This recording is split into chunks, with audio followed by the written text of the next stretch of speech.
अगर आपके स्मार्टफोन में पोर्ट्रेट मोड नहीं है या अगर है तो आपको उसके रिजल्ट्स अच्छे नहीं लगते तो ये वीडियो आपके लिए।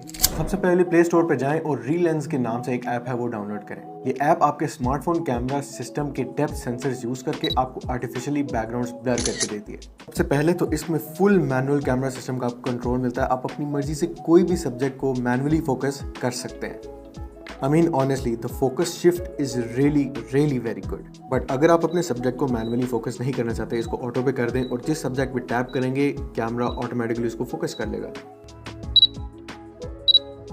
ऑनेस्टली फोकस करने का साउंड भी प्रोफेशनल कैमरास जैसा है। आप लिटरली अपनी मर्जी से अपर्चर एडजस्ट कर सकते हैं कि किस मैक्सिमम अपर्चर तक आपको बैकग्राउंड ब्लर चाहिए और यकीन करें it goes all up to f1.4। और अगर आप उसमें जाओगे it gets a little tricky, so focus वाले बटन पर टैप करके you have to make some little adjustments of the focus shift, but trust me, once you find the sweet spot the photos turn out to be incredible.